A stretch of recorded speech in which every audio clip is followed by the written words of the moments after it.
دوستانو نن د انګلیش هغه لنډ ټکي یا هغه ابریویشن په اړه زده کوو چې هغه مونږ ډیر زیات په کتابونو کې او میسیجونو کې ګورو یې او کاروو یې، خو د ډیریو په اړه مونږ مکمل نه پوهیږو چې د هغوی اصل کواره، اصل شکل او معنی یې څه شی ده.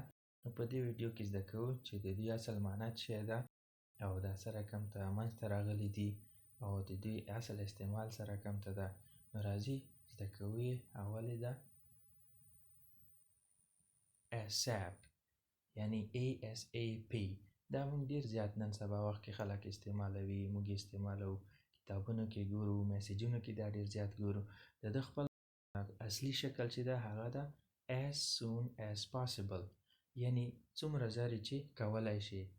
مطلب دا ده چې څومره چټکتیا سره یې کولای شي نو وایي که. نو د هغه ځای کې پر ځای چې دومره غټه جمله as soon as possible ولیکل شي، نو د وخت د بچت لپاره خلک بس خالی ASAP ولیکي او بس سند کي یا ولیکي. دوهم ده RIP. دغه ټکی هم نن سبا ډیر زیات خلک استعمالوي. په ما ډیر لیدلی په یوټیوب کې کامنټس کې دا خلک ډیر استعمالوي، په لیکلو کې، میسیجونو کې یو بل ته د هغه وخت کې استعمالوي چې کله څوک مړ وي او هغه نوم یاد شي یا د هغه کوم خبره یاد شي. نو موږ تاسې هم همداسې کوو چې کله یو څوک یادوو چې هغه مړ وي، نو موږ وایو الله دې وبخښي یا روح دې ښاد وي، داسې جملې ورته استعمالوو. نو بیا انګلیش کې چې ده هغه لپاره استعمالیږي rest in peace.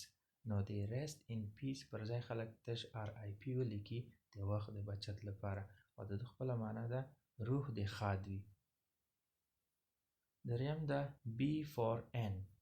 دا هم ډیر زیات استعمالیږي او د خپل اصلي شکل چې ده هغه ده bye for now، یعنی د لنډ وخت لپاره الله پاماني چا سره کول یا خدای پاماني کول.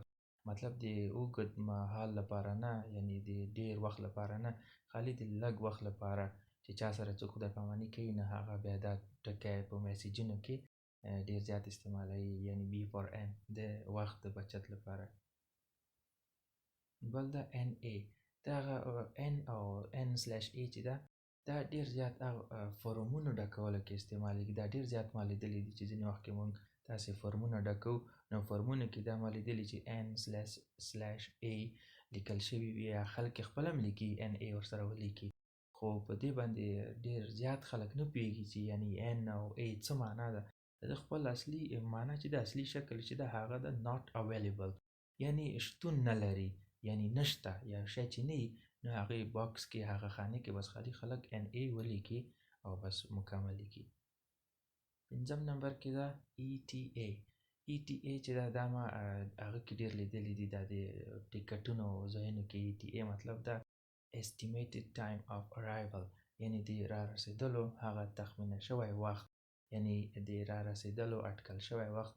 کله چې نورمال حالاتو کې یو ټرین یا یو شی چې را رسیږي، د هغه لپاره نورمال حالاتو کې چې یو وخت ټاکل شوی وي، دومره وخت کې به انشاءالله د هغه را ورسیږي، هغه ته بیا دغه لیکل کېږي. دا ما داسې بورډ یا داسې ډیجیټل، نن سبا خو ډیجیټل تختې دي، هغو کې دا لیکل شوي وي ETA او مخکې ورسره وخت لیکل شوی وي. نو د دې معنا ده د رسیدلو اټکل شوی مهال، یعنی د رسیدلو اټکل شوی وخت، او دا یې شارټکټ ده د estimated time of arrival لپاره. شپږم نمبر کې ده AKA، یعنی AKA. دا چې ده اصل کې د خپل شکل ده also known as، او د معنا ده په دې نوم هم پیژندل کېږي. یعنی ځینې شیان داسې وي چې هغه دوه نومونه لري، دواړه نومونه داسې مساوي توګه مشهوره وي که نه، خو ډېر خلک دویم نوم نه داسې خبر نه وي، نو بیا خلک هغه شي لپاره دا استعمالوي.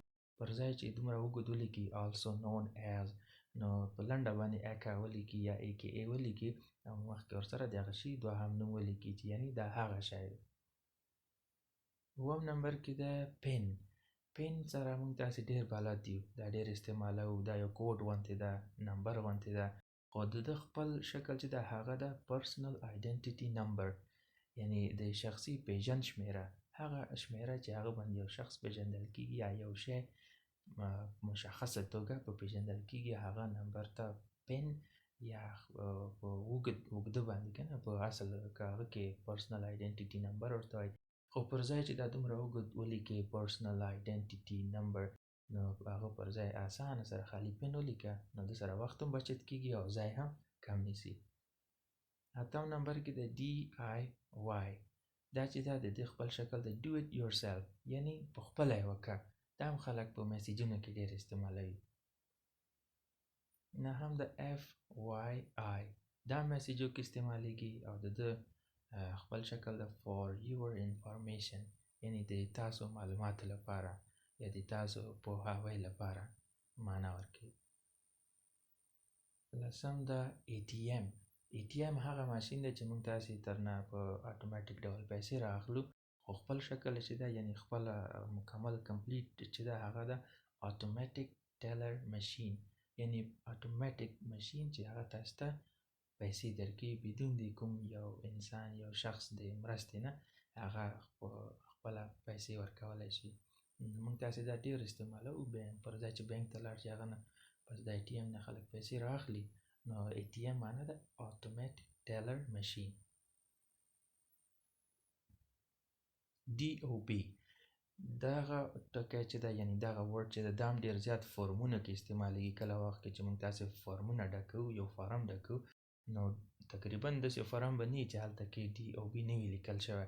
د ده خپله معنا ده یعنی خپل اصلي شکل چې ده خپله چې کوم شي نه دا جوړ شوی هغه ده date of birth، یعنی د زیږون نیټه، د زیږېدلو تاریخ معنا ورکوي. 12 کې ده BRB، دغه هم شارټکټ ده د be right back لپاره. be right back یعنی ژر بیرته واپس راځمه، یعنی بیرته ژر راځمه. دا خلک ځینې وخت چې چیټ کوي په میسنجر باندې کوي، واتساپ باندې کوي، مخکې وختو کې مونږ په یاهو باندې چیټینګ کوو، نو هغه کې به دا ډېر استعمالېدو BRB، یعنی خلک ځینې وخت چې چیټ کوي ورسره نور کارونه هم کوي، نو نشي کولی چې ثانیه په ثانیه یا ژر ژر ځواب ورکړي، نو بل کار چې کوي نو هغه په 5-6 دقیقو لپاره چې میسیج نشي ځواب کولی، نو بیا هغه څه ولیکي BRB، ډېر زر لیکل کېږي، دا ډېر زر هم لیکل کېږي او د ده معنا ده چې مطلب لکه بیرته زر راګرځمه، یعنی be right back. 14 کې ده CC، دغه موږ ایمیل کې ډېر ګورو، کله چې موږ چاته ایمیل سینډ کوو، ایمیل لیږو، نو د ایمیل چې چاته لیږو هغه آی ډي نه لاندې یو باکس غوندې هغه سره څنګ کې CC لیکل شوي وي. CC مطلب ده کاربن کاپي. کاربن کاپي موږ تاسې که تاسې پیژنئ یو کاغذ غوندې وي چې هغه یا شین یا تور رنګ کې خلک دکانونو کې مارکیټونو کې استعمالوي، د رسیدونو لاندې کېږدي او ځینې ماشومان د رسم لپاره کله چې هغه ډراینګ کوي، رسم کوي، نو دا کاغذ استعمالوي، د باندې چې کله تاسې پنسل یا قلم تیر کړي نو دا لاندې نښه پرېږدي، نو هغه ته کاربن پیپر وایي. نو دا ایمیل کې چې کله دا څنګه CC لیکل شوي هغه معنا ده کاربن کاپي، یعنی که تاسې چاته ایمیل لیږي نو غواړي چې د دې یوه کاپي د بل کس ته هم ولېږدول شي، نو بل کس آی ډي تاسې CC کې ولیږي نو هغه ته هم دغه ایمیل ورځي. موږ تاسې دلته ډېر رقم نومونه اخلو، خو یعنی چاپ، کاپي یا کاپي کول داسې خلک ورته وایي. 14 کې ده BBQ. BBQ شارټکټ ده د باربیکیو لپاره. ما یو ترورځای او هغه دوبۍ کې کار کوو، نو هغه ماته یوه ورځ وویل چې د BBQ او باربیکیو کې څه فرق ده. اصل کې په دې دواړو کې څه فرق نشته، خو خلکو ورو ورو د باربیکیو نه لنډ او لږ ښایسته شکل بل ورکړی چې هغه د BBQ. دواړه یو شی دي، دا کوم شارټکټ نه ده، خو لکه د باربیکیو پر ځای خلک اوس ترجیح ورکوي چې BBQ استعمال کړي او موږ تاسې دې ته سیخ کباب یا اور باندې پاسه چې په هغه په هر شی پخول کېږي هغې ته باربیکیو یا BBQ استعمالیږي. 15 کې د BCC. دغه هم کله چې موږ تاسې چاته ایمیل سینډ کوو نو CC نه لاندې BCC لیکل شوي، د دې معنا ده بلایند کاربن کاپي، یعنی د ما ایمیل چې تاسې چاته لیږم هغه یوه دویمه کاپي دیم او کس ته ولېږدول شي، خو په دې دویمه کاپي کې ډېر زیات معلومات نه وي، بلکې هغه ضروري معلومات چې وي هغه پکې وي، هغه ورته هغه نفر ته رسیږي. 14 نمبر کې ده LMK. دا هم چې دا چیټینګ کې یا میسیجونو کې خلک یو بل ته لیږي او دا ده let me know، یعنی ما هم بیا خبر که، ما هم ترېنه بیا خبر که، زه هم درنه باید خبر شم، دا معنا ورکوي. RSVP. دا هلته استعمالیږي چې کله څوک چاته بلنلیک یا د دعوتنامې او کارت لیږي، که هغه ډیجیټل وي که هغه همداسې کاغذي وي، خو دا پکې هغه وخت کې لیږي چې کله هغوی غواړي چې ده نه ځواب وغواړي، یعنی ځواب ورکړي چې آیا ته راځې او که نه راځې، یا که راځې څو کسان راځي. دا ځکه چې کسانو مطابق خلک بیا په خپل پروګرام کې خوراک او څښاک برابروي. نو دا پکې ځکه لیکي چې موږ ته بیا واپس معلومات راکړه. بل شکل چې د هغه د پلیز ریپلای، خو دغه ټکی چې دا فرانسوي ژبې څخه اخیستل شوی. دلته لاندې وګورئ، ما فرانسوي کې لیکلي، نو فرانسوي ژبې والا مکمله جمله مې لیکلې، خو په شارټکټ باندې دې ته وایي پلیز ریپلای. پر ځای چې پلیز ریپلای ولیکي نو RSVP ولیکي. د دې معنا همدا ده چې موږ ته هرومرو بیا یو مهرباني وکړي چې ځواب راکړي چې تاسې راځئ او که نه راځئ، یا که راځئ نو څو کسان به راځئ. نو هغه مطابق خلک خپل پروګرام بیا جوړوي. اتلسم کې دا E.G.